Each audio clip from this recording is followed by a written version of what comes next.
ladies and gentlemen, sons and daughters of the African soil.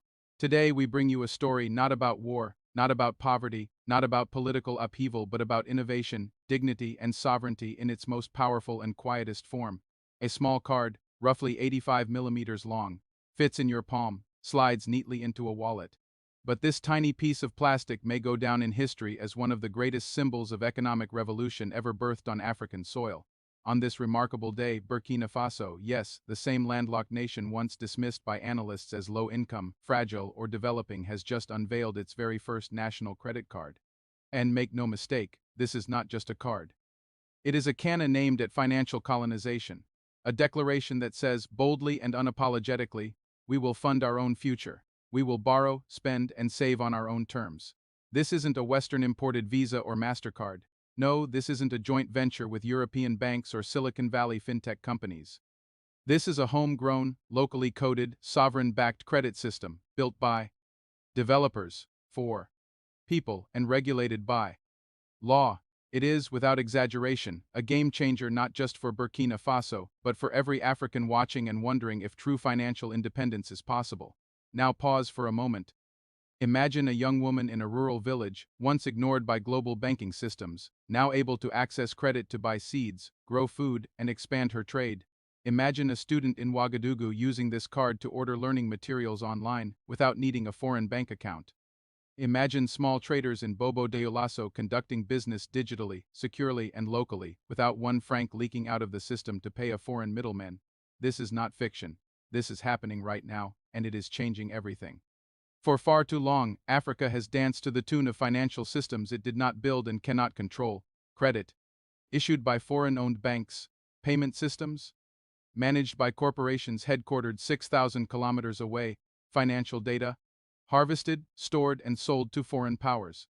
And as a result, our people, talented, resourceful, resilient, were locked out of the very economy they drive every single day. But today, Burkina Faso has cracked that code. The new national credit card named Kuru, meaning value in local language, was launched not in some corporate boardroom, but in the hands of real people. A vendor at a marketplace, a teacher, a mother, a student, a small farmer. This was not a luxury offering. This was an emancipation tool, placed directly in the pockets of ordinary people, and the message behind it could not be clearer. Africa will not wait for permission to modernize. Africa will not be told what's too ambitious or too risky. Africa will no longer depend on gatekeepers to access the wealth we generate every day. This is about more than technology. It's about reclaiming the right to define the flow of capital, to know where your money is, to know who holds your data, to transact without foreign eyes watching, to buy what you need without crossing oceans, or clearing customs with colonial currencies. With one simple swipe of this card, Burkina Faso has thrown down the gauntlet. It says, we are not just a people of protest, we are builders. We are not just angry, we are architects. We are not begging for inclusion, we are writing our own code, printing our own cards, and controlling our own economy. Now to every African listening. This is your signal. Don't sleep on this. Don't scroll past this moment. Share this story. Teach it in your schools. Talk about it in your markets. Raise it at your family tables. Because what has begun in Ouagadougou today will echo across the continent tomorrow to Accra, to Lagos, to Kinshasa, to Maputo, to Addis Ababa. The chains are not just physical anymore, they are digital, they are algorithmic. They are embedded in the fine print of foreign contracts and bank applications. But with this card, a door has opened. A new standard has been set. No more excuses, no more waiting. If Burkina Faso, under sanctions, isolated by Western financial systems, and recovering from decades of foreign meddling, can launch its own credit infrastructure, what's stopping the rest of us? Nothing. Absolutely nothing. So let us lift our eyes, tighten our fists, and open our minds. The new era of African finance has just begun, and it didn't start in New York, London, or Geneva. It started in Burkina Faso, and this time we're not swiping toward debt, we're swiping toward dignity. Welcome to Talk of Africa 360, your source for insightful news, analysis, and thoughtful commentary. If you value informed perspectives and fact-based reporting, be sure to like, subscribe, and hit the bell so you never miss an update. Disclaimer: the content on this channel is based on reliable public sources and credible online information. It is intended strictly for educational and analytical purposes. We do not promote or endorse political violence, hate speech, or any form of discrimination. Our goal is to inform, not to inflame. Thanks for being here. Let's stay informed together. On this pivotal day, August 3rd, 2025, a silent revolution has taken place in West Africa, not in the battlefields of liberation, not through rallies of protest, but through the swipe of a plastic card. A small card, yes, but with colossal power. A card not born in Silicon Valley, not issued by Western banks, not stamped with the eagle of American finance or the stars of European debt, but rather proudly imprinted with the rising stallion of a sovereign African republic. Burkina Faso has just launched its first ever national credit card. Not just a card, but a declaration. A financial flag planted on the soil of economic independence. A revolution in a wallet. To all Africans, this is no ordinary development. This is a game changer, a reset button, a bullet to the heart of centuries-old dependency models. For the first time in its history, the Burkinabe people can access credit, build wealth, transact securely, and participate in a cashless economy through a system created by their own government, under their own laws, with data stored on their own servers, not governed from Paris, not manipulated in Washington, and not surveilled by multinational corporations. This is what sovereignty looks like in the 21st century. This is what Captain Ibrahim Traoré and the transitional government of Burkina Faso have fought tirelessly to build, not just military freedom, but economic independence. Because what use is political freedom if you must still borrow, spend, or save under the permission of those who once enslaved you? To every young African across the continent, listening and watching, this is your moment. This is your model. Share this message. Let this news thunder from Nairobi to Lagos, from Lusaka to Algiers. Burkina Faso has just stepped into the age of digital finance without begging, without foreign banks, without colonial strings. If they can do it, if a landlocked, formerly colonized nation under economic siege can rise up and build its own digital economy, then so can you. The time for waiting is over. The time for building is now. This card, named simply Kuru, after the Mossy word for value, is more than a financial tool. It's a story. It's a future. It's a bold leap into modern economic dignity. Developed through a joint initiative between the National Bank of Burkina Faso, BNBF, the Ministry of Finance, and a consortium of local fintech developers, the Kuru card is designed to meet the needs of the average Burkinabe citizen, market vendors, farmers, students, traders, teachers, and civil servants. It is not a luxury product for the elite. It is a liberation tool for the people. This credit card does not require a credit score imported from Equifax or TransUnion.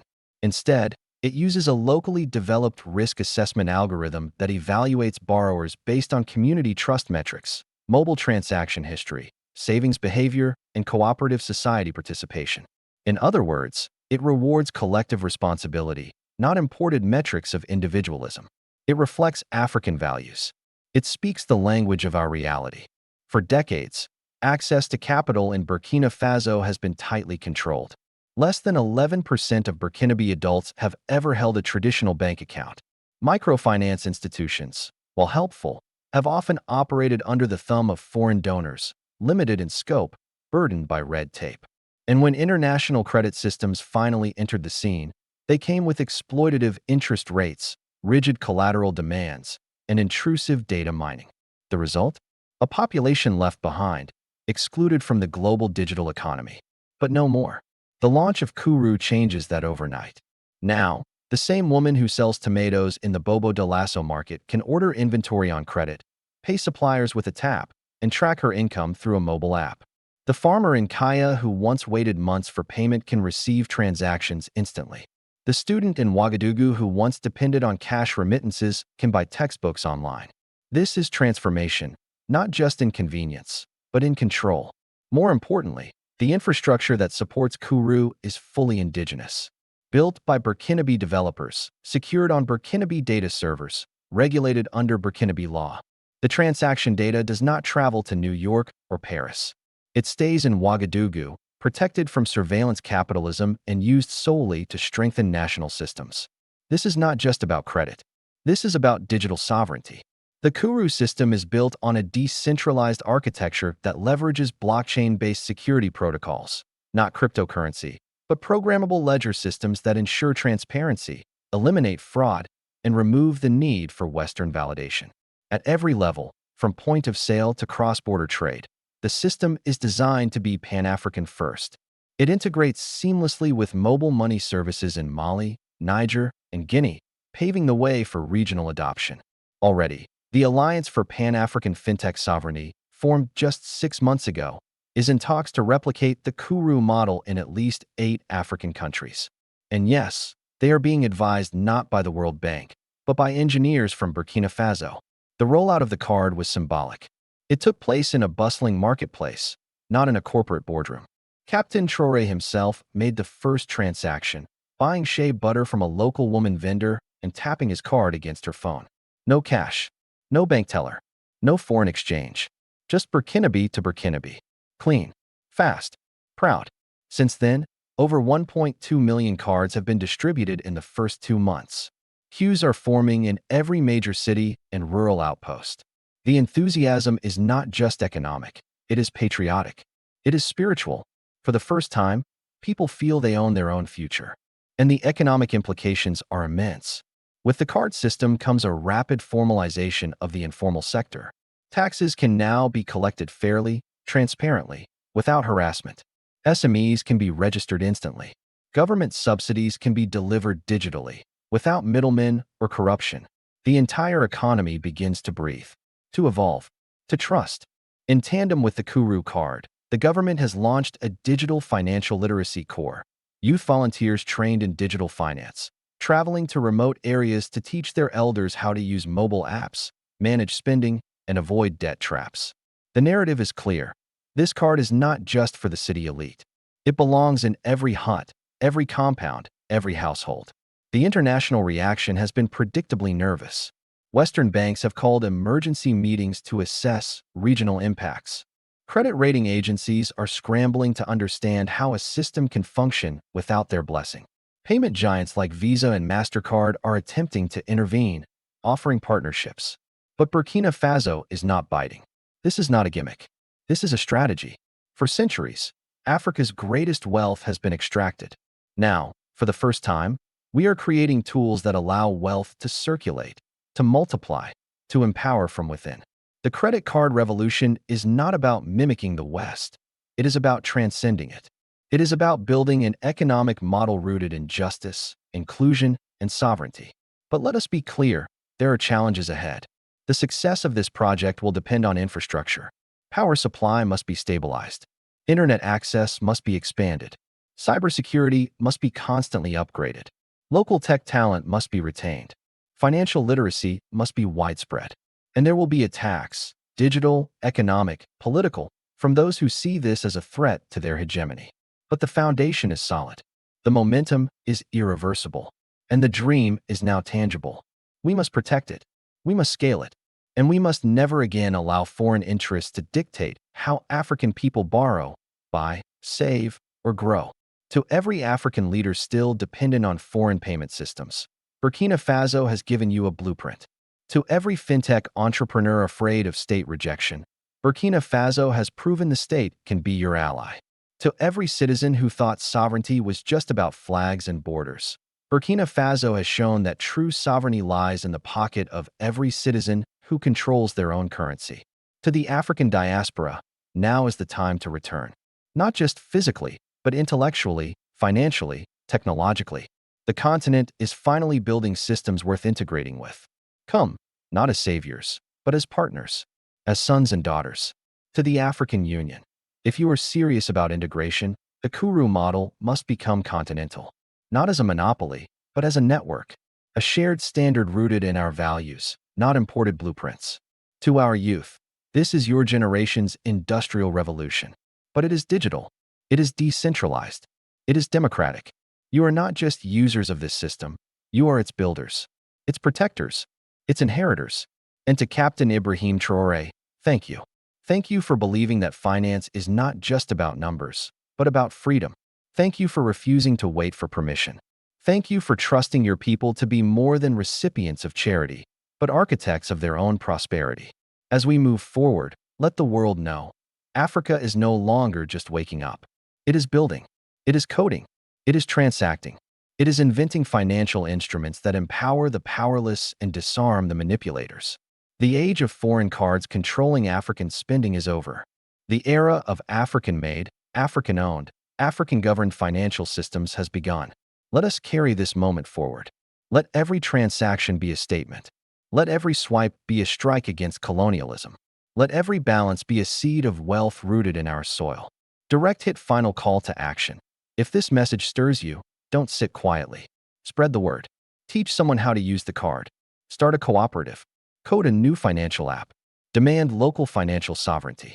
And always, always remember, no revolution is complete without economic liberation. Africa is not poor. Africa is not weak. Africa is not late. Africa is here. And today, thanks to a card born in Ouagadougou, Africa just got one step closer to controlling its destiny. As reactions continue to pour in from across the continent, one thing is clear. Africa is demanding respect, sovereignty, and accountability. Was this just a diplomatic misstep or a deeper sign of shifting global alliances? We'll be watching closely. If you found this story important, don't forget to like, share, and subscribe for more real, unfiltered African news. This is Talk of Africa 360, telling the stories that matter.